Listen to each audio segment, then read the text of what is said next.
record. We are now. Hi. Hi, everybody. We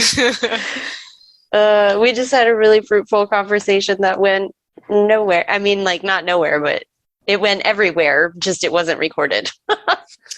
Yeah, it went everywhere. We're about to go again. Yeah. Welcome to Out on an Island. Yay. We're at episode 6, episode 7. You have titular lyrics for this week? There was something about like a dude being an asshole. Who can think of anything else this week, honestly? We promise we'll come up with a fun lyrical title for you guys, but let's get right into current events this week. Let's talk about what's going on, because holy shit, right? Yeah. So this week the SCOTUS draft got leaked. And this is like there's been such a fire because this is like my big cause of activism. When Donald Trump got elected, like the mister couldn't understand why I was so upset. And I was like, you don't understand like the threat to bodily autonomy this can do. And he was like, well, what can I do? And I was like, you can get me a card and tell me that everything will always be okay. And I will always have bodily autonomy in our home. And so that's exactly what he did. He bought me a card. Yeah. And he drew a little picture. He's like, I'm so sorry about Trump. And like, these are the lasting effects of having him in office the first time. And now like now he's, running again. And it's just kind of a fucked situation. No, I mean, I think, what I really want to talk about right now is just like, I want everybody to realize that so the biggest thing that I want to talk about while we're talking about bodily autonomy and we're talking about, the shit show with abortions that's going down right now is I would like to remind everybody that, like, women are not the only people that abortions help. You know what I mean? For every man out there who also does not want the responsibility of being a parent. That's really huge. Also, not to mention the fact that like they're also trying to, like ectopic pregnancies and stuff like that. Like those abortions are also going to be illegal, and like that is harmful to your life. Like, so, like that. I want to remind everybody that like there's so much more at stake here than just the day and night issue of whether abortions are legal or not. Like all the parameters that surround this are so severe. And like I saw a really good meme earlier today that was like, tell me I was overreacting in November 2016 now, So that's how I feel about it. That's a really good meme. So I do want to add a couple more things. So my doctoral research was on how information on social media impacts marginalized communities, and the marginalized community that I looked at is voluntarily childless women. So what this ban does is it continues to, if we repeal Roe versus Wade and turn it back over to the states to make the decision, we're creating socioeconomic barriers to success by forcing people to maintain the life of another person and like pay child support if they don't want the kids. We're putting people through emotional trauma without any sort of universal health care or mental health services. We're also forcing more kids to be born in like poorer areas because most commonly it's socioeconomically disadvantaged people who, want to have, not want to have, but, need protected access to safe legal abortions. And, without, when we are literally creating more people without food for those people or schools for those people. Or just a future in general, just a future. Yeah, I mean, if we can't even, we know at this point about 4 billion people stand to lose their homes by 2060 because sea level rises. If this is the right time to be making the decision based on some kind of antiquated religious like ideologies about whether or not a fetus is a human at 6 weeks old, this is the wrong time. This is, if there was ever a right time, I don't even think that's true, but this is definitely the wrong time to try to tell people that they need to have more kids. And I think a lot of this really spans from the fact that like birth rates are dropping all over the world. And I think it's because, well, more educated people don't want to have kids and are choosing to walk different paths, or you know, I think people make the responsible decision not to have kids based on the trajectory of the world. And so I wonder if this is some kind of way of like curbing that, because I mean, I was reading a few articles like not too long ago about how, you know, like the lower end birth rates is going to affect the economy drastically. But like, yeah, the economy as is, not the like, it seems like we can rework the economy. It doesn't seem like we can rework social like fabric right now, especially. You know what I mean? So I just everything. Yeah, and so voluntarily childless women around the world, you know, they many of them still experience persecution, negative reactions on their disclosure, their decision to disclose remaining childless. And 30% of the people in my initial survey, I think it was something like 36% or something, indicated like threats of violence. They received threats of violence for their decision to remain childless. So, you know, we don't traditionally think of voluntarily childless folks as a marginalized community, but they totally are. And they are, you know, treated negatively and persecuted for their decision in a lot of places. It's amazing, like, you know, obviously in the age of social media, like everything is being represented by like clips or like memes or like, you know, and like, I think really literally the best one that I saw that is like so well representative of like this whole situation and how I feel about it was like a pie chart that was like reasons women have abortions. And like, it was like a bunch of different colors and like different like sections, but all of them say none of your business. You know what I mean? Oh, that's great. Yeah. Yeah. And it's like, God damn it, guys. Like, after everything that we just went through, especially with the COVID pandemic, like, why do you fucking care? You know what I mean? Like, if it doesn't directly affect you, why do you care? Stop caring. Like, it's just amazing. Human beings are such curious little creatures when we're so stupid. Yeah. And my question too then is also not only why do you care, but like why does literally the minority of the country, because of gerrymandering, you know, and backhanded bullshit like withholding seats on the Supreme Court, get to make this monumental decision on other people's literal actual bodies? And why was it? Oh God, not just. That's the thing though too, is like, if you're taking away my right to decide about my body, you know, then like, and like, especially like my like private areas of my body, you know what I mean? Then like, how do you even call me a human being? If you know what I mean? Like, how much of a human being do I get to do if I can't tell you what you have to do with your dick, but you can tell me what I have to do with my uterus? You know what I mean? Like, there's no equality there. No, there's no, it's only policing. It's only policing. And like policing in an age where it's like, you know, we're from where we live is a socially disadvantaged population in a lot of ways. I mean, there's a lot of rich, there's a lot of poor. It's a really big divide in wealth class here. But about 99.9% of the people that I grew up with who have kids are no longer with the fathers of those children and probably broke up with them before the child was born. You know what I mean? And that's not to say that all of these kids are not successful, you know, children, or that they're not successful parents. But I do think that a good amount of them probably would have done this over. You know what I mean? Decided to have kids later. You know what I mean? Like, you don't have to, like, doing something out of being forced or out of fear of persecution or any of those things, like, that's what I'm saying. Like, how do you even call that humanity? You know, like I would struggle to even call that humanity anymore. That's just like, that just makes it seem like men are human and women's are possessions of men.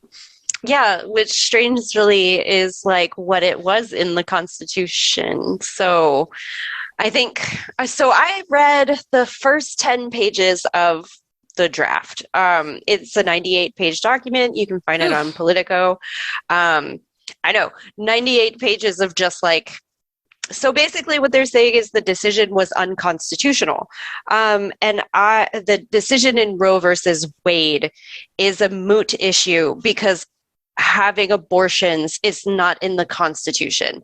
But there's a couple different places where I feel like that argument is lacking, I guess.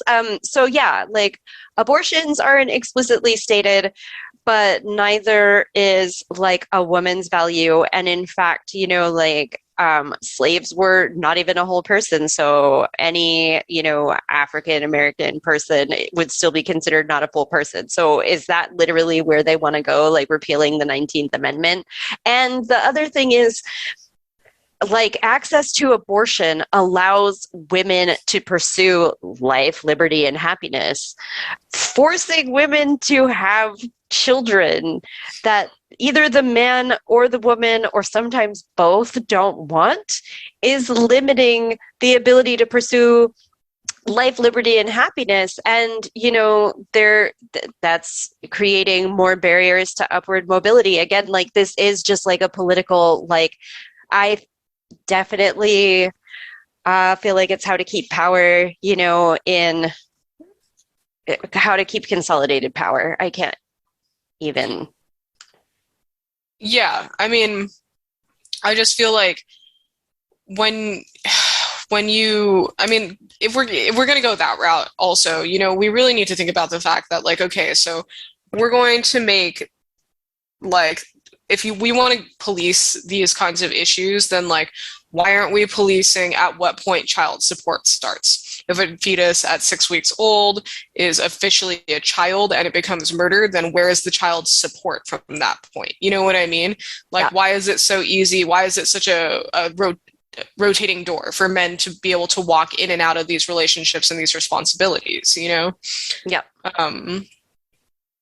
And I just feel like it's we get down into the issue of, like, religious persecution, because, like, what is the reasoning other than, like, the religious stigma, right? Of like what is the argument? I haven't heard a single valid argument beyond, like, well, it's in the Bible, you know? And, like, yeah, so that to me is a conflict of freedom of worship.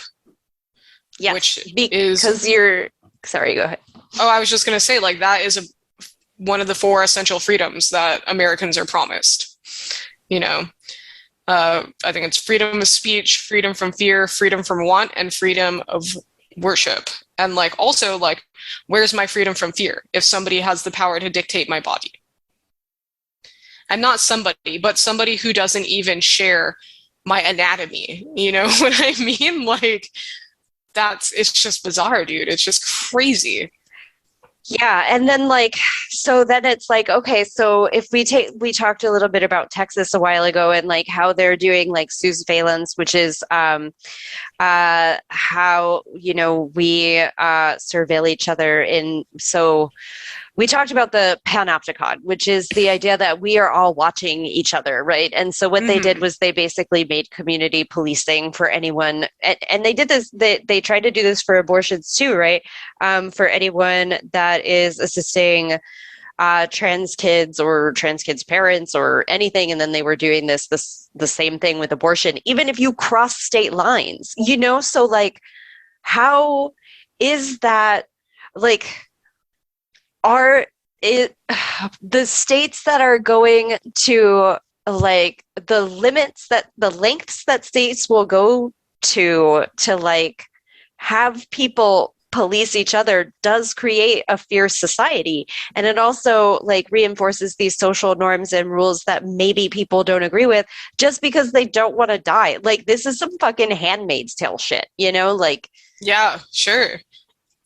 I mean, I think, this is, and like, we obviously it's in our tagline, like the concepts of feminism are big to both of us, but like to anybody listening who maybe doesn't have as strong as a concept of feminism, like look at what is happening. Like this is a story that is thousands of years old.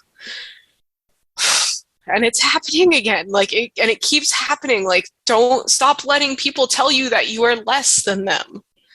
It's just wild. Like, not even people. Stop letting men tell you you're less than them. You have been working your ass off for thousands of years. And just like the sheer idea that like this can be trampled, like this isn't even a discussion. That's the worst part is like the way that this is going down. Like there's nothing even like, there's no democratic process here. There's no anything. This is just like a hammer falling on especially like a lifestyle that like women over the past 30 years have become comfortable with, the idea that if I get raped and there's a child involved, that I do not have to have this child, like how are you going to take that away from somebody? Oof. I know, it's so fucked up. There are so many facets. I guess, I've been kind of open about my abortion stories before, but now I feel like the desire or whatever to be even like more open about them. So I'm going to share mine. I had 2 abortions. They were both the medically induced abortions. The first one was I got pregnant at 17 because I changed my birth control, and my dude and I had broken up and he was going off to college, but we were still like banging, because you know how relationships are. And like he was paying for my birth control. He knew I was on birth control. This was not anything kind of manipulative. And like, it just wasn't the right time for either of us to have an abortion. I already knew to have a child. And I already knew at that point that I never wanted kids, pretty much. I mean, I would have had his babies. I don't know. What's kind of a mindfuck is I would have had my mister's babies when I still had a uterus if we had gotten accidentally pregnant, but I wouldn't have wanted to have babies. So that's like this weird. Anyways. So we collectively decided he's going away to college. I am just starting my senior year in high school. This is not the right time for either of us to have kids. And so we collectively decided to have an abortion. His parents helped us pay for it. I told my parents months later because I had a vein abscess and they thought I was doing heroin, but they told me if I ever got pregnant, I would have to have the kid. And so I didn't feel safe telling them because you can't force me to have a kid, and so my vein had abscessed and they thought I had track marks. So I told them, no, I had an abortion. So that's the first one. And then the second one, also, I had changed my birth control again because, women's bodies are changing and evolving throughout the course of their entire lives. And what worked for you at one point might not work for you later. And I got pregnant again. And I had a friend help me because, by that point, it was just like, no, this cannot happen. And like the thought of having kids in those moments has always been so emotionally devastating that like I cease to function on a lot of levels because and it's not it's like how it's so devastating. I can't even explain and so an abortion, although, it's sad and like some people think it's sad. Some people don't think it's sad. It's fine. It's whatever. And whatever emotions you feel in those moments are valid emotions, but your choice is also still valid. Like nobody should be forced to have an abortion, but nobody should be forced to have a kid either, especially because then two people are responsible for raising a human being. Like, that's kind of a big responsibility. Yeah, sure. And I mean, most of the time it's not two people, you Yeah. know? And most of the time it's just the woman. Yeah, it falls so heavily on women's shoulders and I mean, even in marriages, the amount I feel like that women do, and this isn't for everybody's marriage, but like, in the average idea, the average like concept of a marriage, like women are like expected to be like the load bearer of like the entire fucking relationship, you know what I mean? And like just because like maternal instincts come naturally to women doesn't mean that you have to constantly be taking care of somebody else, you know what I mean? Like, and if you are actively making the choice not to have children because you do not want to live up to that stereotype of women and somebody is forcing you to, I mean, dude, like not everybody has the mom gene. It's just not, just because somebody has a vagina does not make somebody a good mother. And I think we've seen that time and time again, and so if you are actively making the decision not to have children because you feel like you're not going to be a good mother, then like that is the right choice. That is the least selfish choice. You know what I mean? Because if you're just going to be a shit mom, if you're going to have a kid that you don't care about, that you're not striving to give the best that you can give to every day, then what the fuck is the point in having the kid? Yeah. It's just bizarre because like I do want to keep bringing this scope back to men and like the lack of responsibility, because there is such a lack of responsibility, you know what I mean? Like just on a societal level. Like I said, if we're going to ask the questions, then let's ask the questions. You know what I mean? Like I know that they'll go after, men for child support pretty heavily, but like, is that enough? Is that the same thing as giving up your entire fucking life to raise a child that you didn't necessarily want? And like, even so, they can finagle their way out of child support. You can't finagle your way out of being a mother unless you're going to, like, I know there's so many people who are saying choose adoption. There's too many kids not being adopted. That's not a solution, No, and I mean, so I do want to stress that right now we're talking about a heteronormative relationship dynamics. Yes. We can't speak from experience on other relationship dynamics, but like, in like, it's a lot harder for same-sex couples to have kids, just biologically, but then also financially. And if they're trying to adopt, like the barriers that countries have on having like on adopting kids is really high, and there's a high monetary cost unless you find a donor or a surrogate who just will give you bodily fluid or womb space, free. It's like I don't even know how they must be feeling, and I feel kind of bad about that, but I've been really like kind of like other places. So like if you are in a same-sex relationship, or if you're bi, trans, lesbian, or gay, and you want to share your thoughts or experiences, like we will more than happily like listen, read whatever you say, like on our Instagram, and like we support you and your feelings through this too. I know that it's bringing up for a lot of people like repealing same-sex marriage, or one of my coworkers reached out to me today about, do you think they'll come for loving? And loving versus whoever, I forget who it is. That is the court case that made interracial marriage legal. And like, you're in an interracial marriage and I am in an interracial marriage. Many other people are in interracial marriages, and they're like, do you think this is, like something that's going to be repealed? Yeah, I mean, I think that, those kinds of fears, like, I think I would love to say that I think that those kinds of fears are jumping the gun. I don't anymore. But, it's amazing because, like, I was born and raised in Hawaii, and being mixed race here, we've mentioned, prior is the norm. So I never saw myself in, in a mixed race situation, especially like a biracial marriage,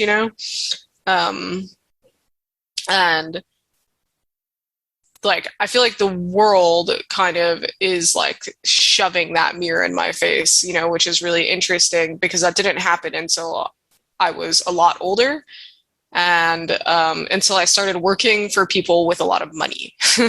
They were actually the first people to point it out to me, and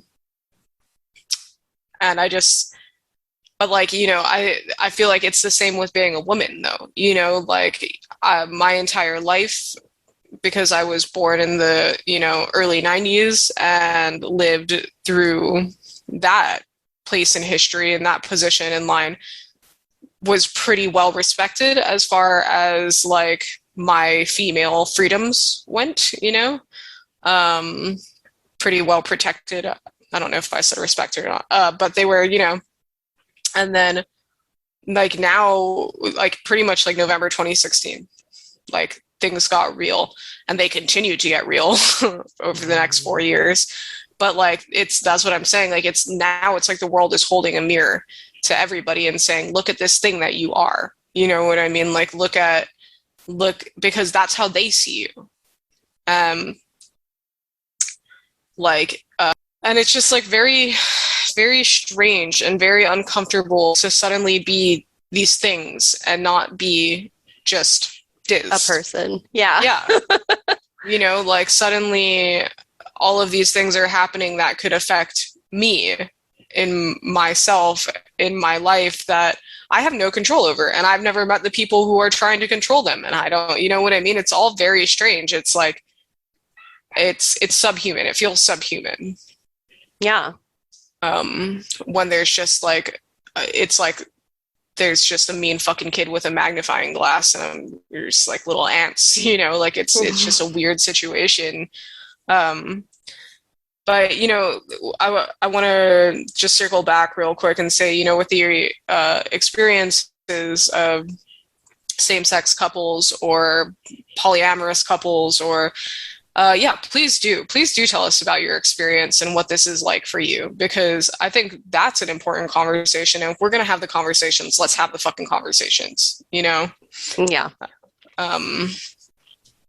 Because I think we could all stand to be a little better educated on who people are as people and not as labels or stereotypes. Yeah. That brought up one final thought from my doctoral research.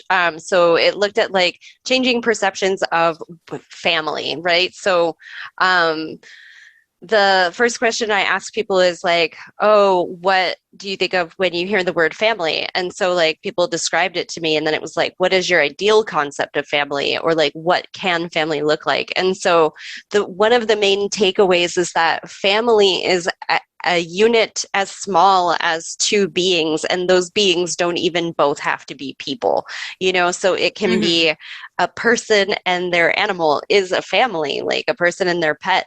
It could be a person and a kid. That is a family, it's so much more now. And like, polyamory can be a whole bunch of people that like are romantically involved and have relationships with each other and they're raising one kid. There's also a group of people who just are friends and love being together that can raise a kid too. And that is also a family. Like, people are thinking about family way differently. And so this is so limiting also to people's, freedoms and values of like developing the family that they want to have, like, and whatever a lot of like. the time, like, what is really best for the child in question, right? Because like a fucking nuclear family, so to speak, like, is not necessarily the best way to raise children. Like, there's lots of arguments to say that same-sex couples have a much better longevity rate, in staying together than straight couples do. Yeah. extremely successful in raising children, you know what I mean? Because they actually want them and they have to pursue having them, you know, and it's not just a fucking mistake from a broken condom. So it's like, you know, you can't even speak to like what is best, you know, anymore, because like, if anything, like all the logistics show us is that like even heteronormal like couples are kind of shit shows, you know what I mean, when it comes to families, like, and so it's just everyone's trying to like, I mean, not everybody, but like this whole Supreme Court decision is trying to shove everybody into one box and say this is humanity and this is what humanity looks like. But I can guarantee you that like they have no concept of what that looks like. All of these people are highly educated. All of these people had every opportunity in life to succeed. You don't get to be a Supreme Court judge by not having an opportunity or two. You know what I mean? Yeah. So like, how do you get to decide what is best? You know what I mean? Like why, like instilling that power when you have no frame of reference for, oh, it's so scary. Yeah, and so what they're saying is that they never had the power to decide that. That should be up to the states and the people that live in the states. And I feel like even that, without this umbrella protection, people will be enforcing laws on other people that do limit to what people think is best for other people. And like, one thing I always come back to, I feel like I feel like I've said this like so many times on this podcast. I feel so bad, and maybe I haven't, but I feel like I have. Just like, you know, a liberal scope, there's still room for your view of what family is, you know, whereas if you just want your scope to be what is, there is no room for anything else, you know, like there is room for you under the liberal umbrella, but there is no room for anyone else under your umbrella. It's like different sizes of umbrellas. I think one thing that is important to remember too is when, like, as we get into this discussion as a country about abortion, people should really, anybody listening, do your homework on the history of abortion, because you would be surprised to understand or to find out that like the man who invented, or I guess co-invented, oral contraceptive, I can't think of his name right now, but we will post it in the show notes, came from an insanely Catholic background. And he wanted to do this research to help all of the women who were coming in that had several kids already and just could not afford to feed another kid. It was done as an act of charity, you know, and like when I listened to this interview with this man, he was saying, he used a quote from scripture that was like the reason that he decided that he wanted to develop an oral contraceptive. And I believe it was something to the effect of, you do not like leave your brothers and sisters to suffer. And like he was like, and like watching these women come in was just leaving them to suffer, when I had an idea or like the ability to remedy this for them, you know, to end this suffering. And then even abortions themselves, there was an underground circle of people, I don't remember what state this is. Like, once again, we'll post these facts in the show notes, but that was a church group that were running underground abortions in, I believe, like the 60s and 70s. And they were doing it for that exact same reason, because you don't just leave people to suffer, you know? So even by their own logic, even by that own religious like scope, it's apparent that like when somebody is suffering, like why would you force suffering onto them, you know? And like that's exactly what we're talking about here right now, is like yeah. And oh my God, after everything that we just lived through, like, are the politicians the people that you fucking trust to make that, you know what I mean? Like state by state, like I saw Matt Gaetz posting shit about it. Like, this pedophile motherfucker, we're letting this guy have a platform to talk about this? Like, holy shit, you know? Like, why the fuck? But I mean, I guess it is, if anything, it's indicative of a system that's extremely broken. And for anybody who does care, it's like, action, it's time for action. You know what I mean? Like, if you're not actively involved in trying to make changes in these like issues, then you're kind of blowing it. Like, you know, it's kind of like, you don't believe in the devil believes in you kind of situation, right? Like, fucking, if you're not being active to fight it, they're certainly active in trying to control. So it's time, I think, you know, and I guess that's one silver lining about this, is like, it's a big enough kick in the fucking dick, you know, or vagina, or whatever you have, so that makes you just want to say something, to do something, you know. And the outrage that has been seen over like the past 48 hours has been pretty beautiful from all walks of life, you know. Yeah. I'm sure there's a lot of people who are also happy as clams with the decisions that are being made. Those people have too much fucking free time, I think, you know, or not enough, or I don't know. Yeah. Get fucking happy though. Yeah, so I think that's a good segue into our topic today. Yeah.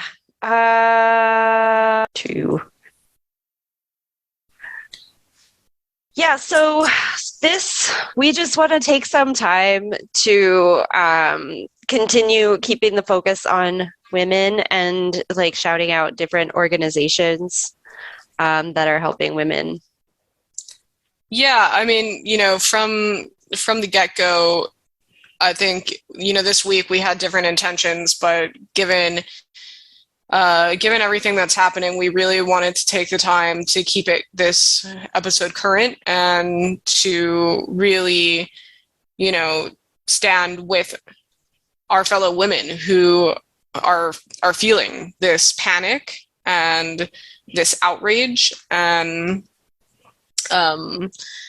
you know, just give voice to the fact that, like, just, I think the whole collective like question right now is just, what the fuck? Right? Like, what the fuck? Yeah, what the fuck? I saw a great meme, and it was so simple, and it was just like, does anyone know what the fuck? And like, that's literally how I'm feeling.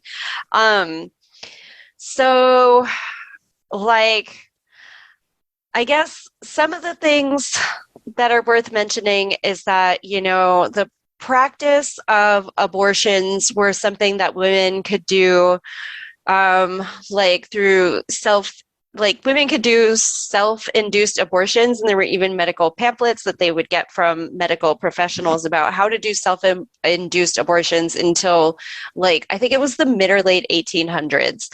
And like, there was then, you know, standardized contraception.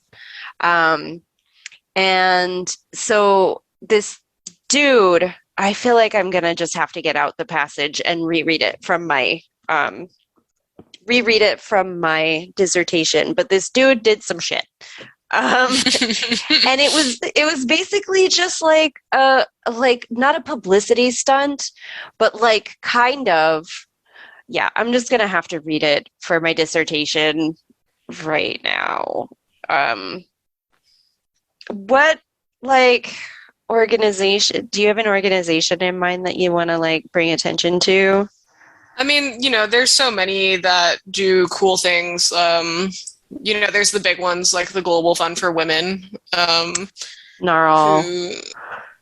I'm sorry. Oh yeah, go ahead.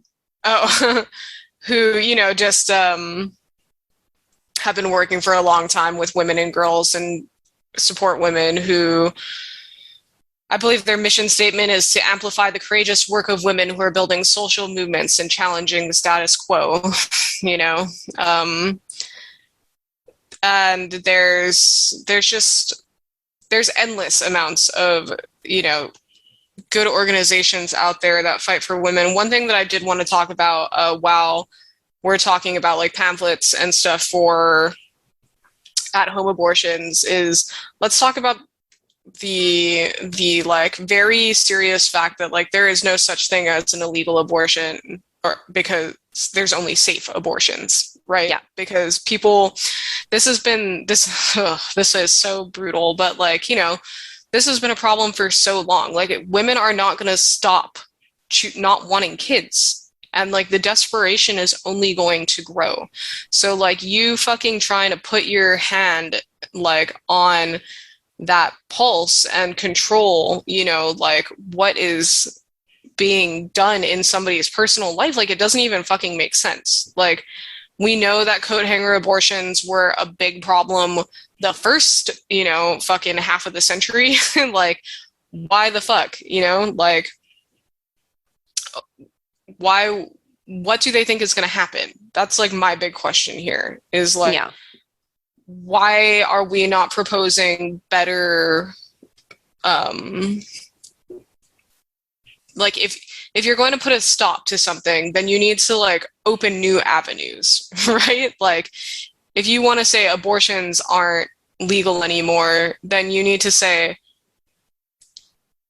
that vasectomies are free. You know what I mean? Like, why aren't we providing solutions that combat old problems? Because all you're doing by making abortions illegal is making abortions dangerous. They're going to keep happening. Yeah. So, okay. So, like, in the 1800s, you know, not only could women do self-induced abortions, but they also had regulated reproduction contraceptives, so like spermicides, synthetic condoms, diaphragms, and also medical abortions. And then in 1873, this dude became very offended, and like by the amount of information, because this was freely given by, you know, it appeared in magazines, how to, you know, get abortions and have access to like contraceptives. It was in magazines, it was in mailers, it was given out by doctors. And so this dude was very offended by the access to information. And he created an act, you know, he campaigned like hella hard and stuff. And so the Comstock Act and complementary state laws, known as Comstock laws, became passed, and they impacted access to information of not just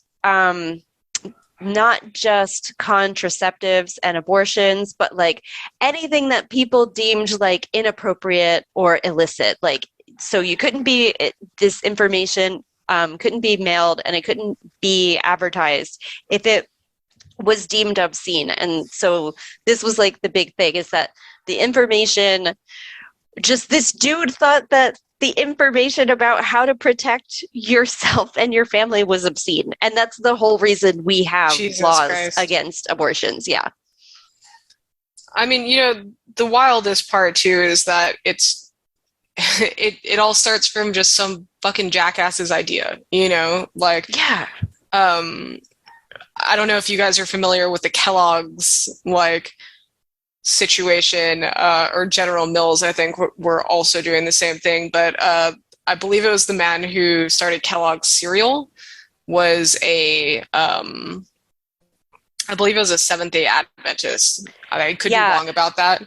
But, you know, they were fucking putting saltpeter in their cereals to stop kids from jerking off. Like, and like, he didn't want kids to be sexually active. Like, and that's like, what a weird fucking thing to care about. You know what I mean? Like, what a strange, like, it feels predatory at some point that you spend so much time thinking about it, you know?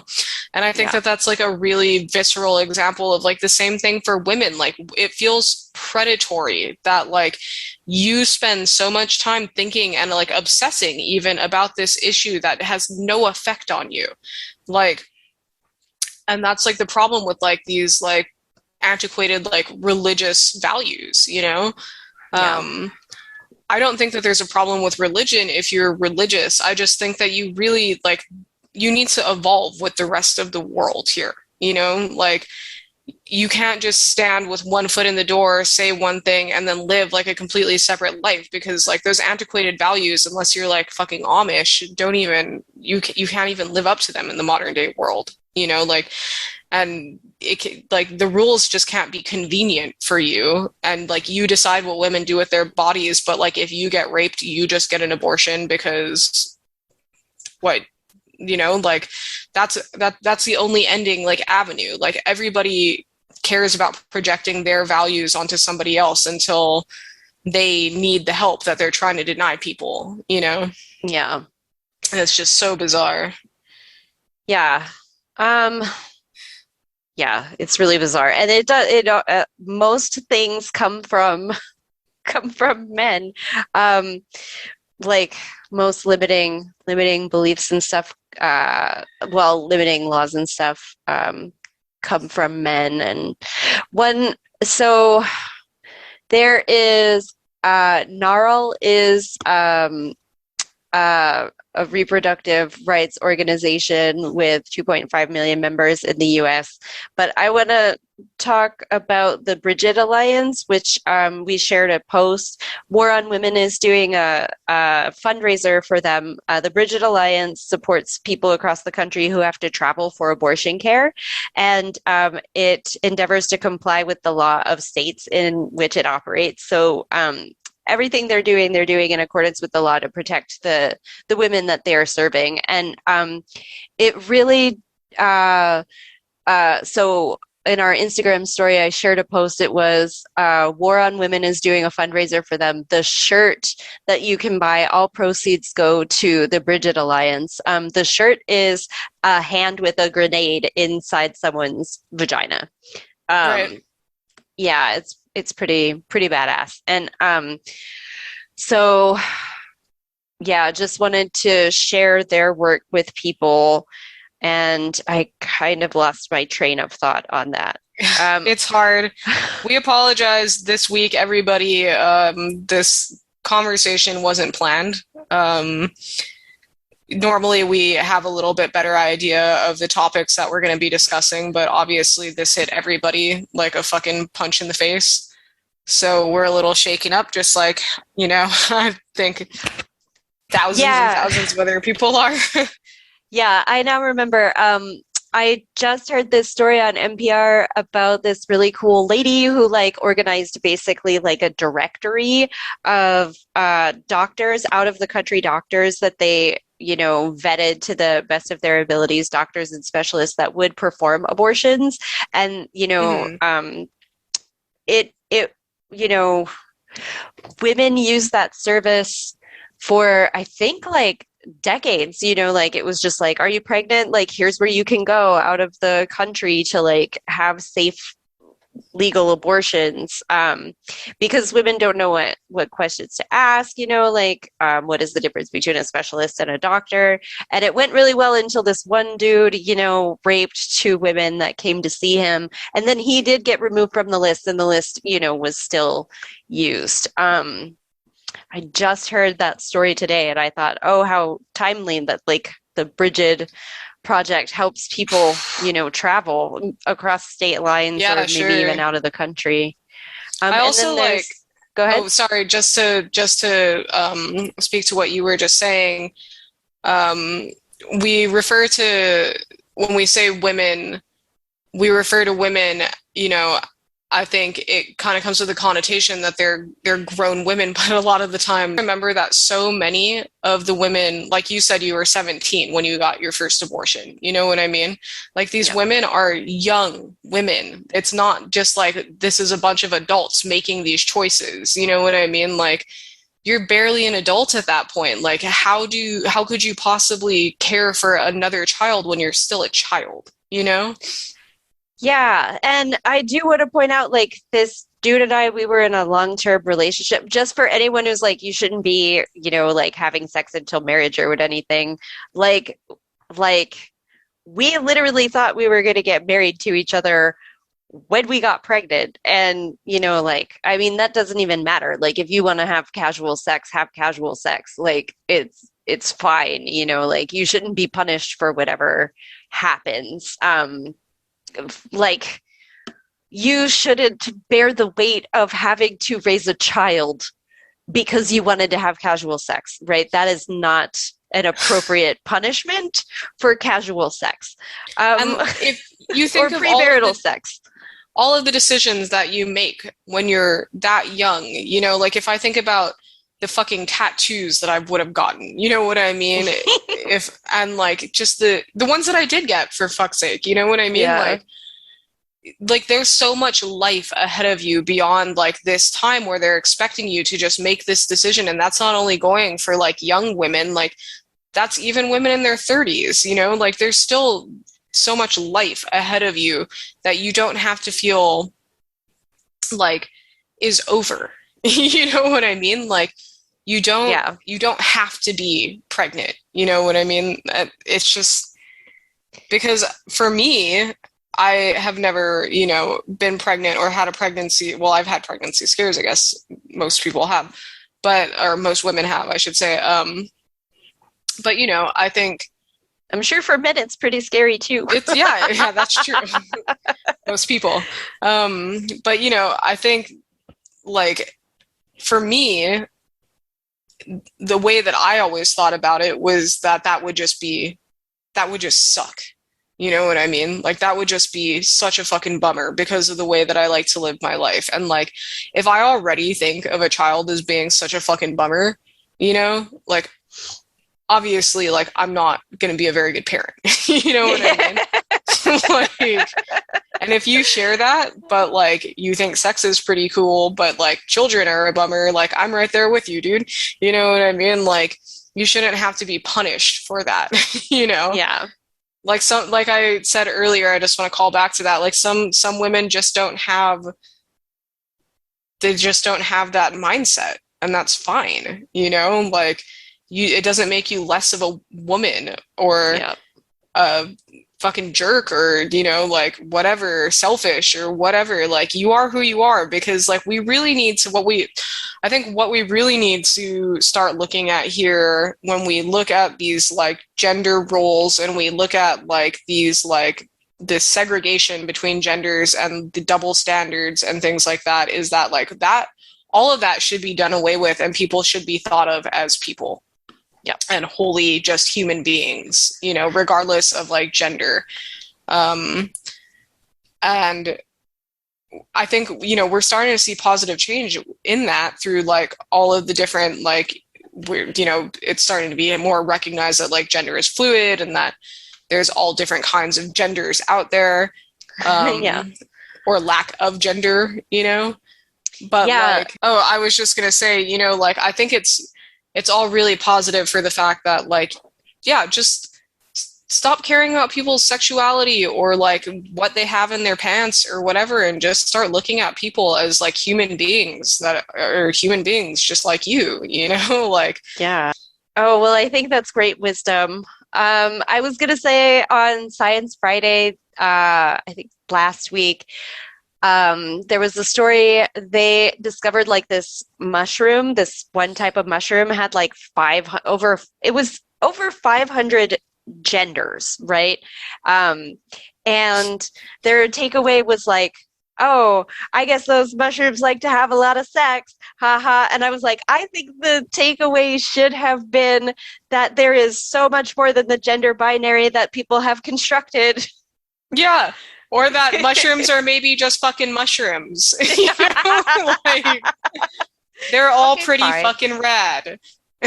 Like, mushrooms are like the coolest thing ever, by the way, for anybody listening. If you haven't looked into mycology, you should. They're fucking fascinating. But still, like, yeah, exactly. Maybe the mushroom's just a fucking mushroom and stop worrying about, its 500 genders or... Yeah, that makes me think about like, do things we create have agency. And like, so a dude also invented the epidural, and it was because he didn't want his wife or other women to suffer through the process of childbirth.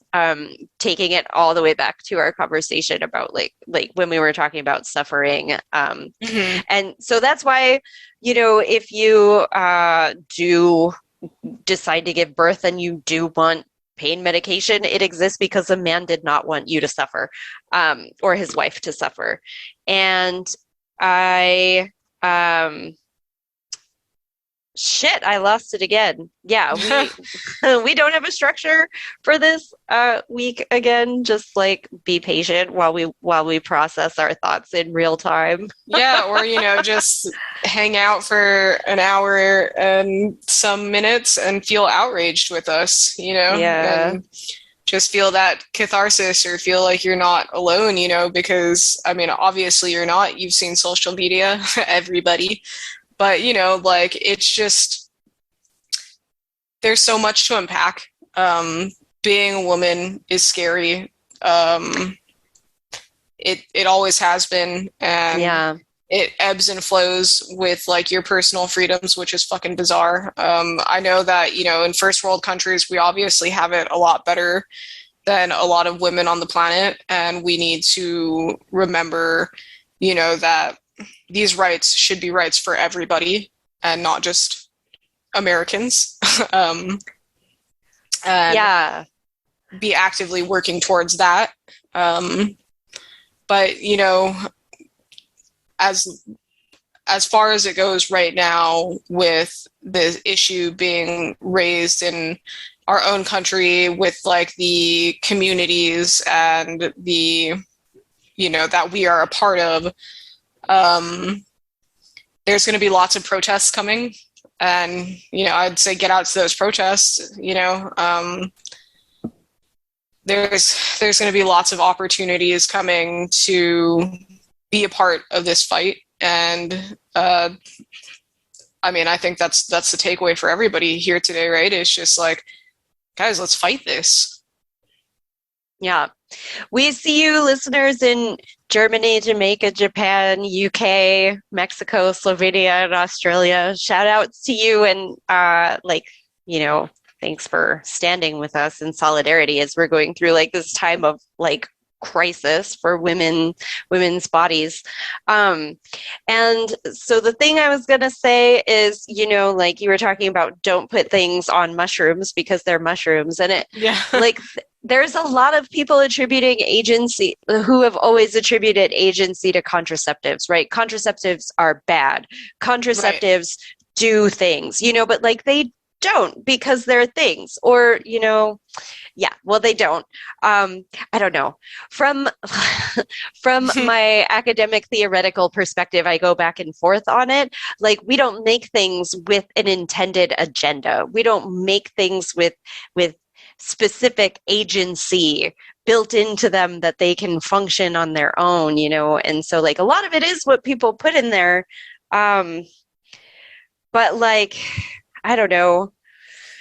Yeah, it's really weird when you project things onto people to make them like comic book villains. Like, there's like somebody in a lab making contraceptives thinking like, now I can defeat the Christians, or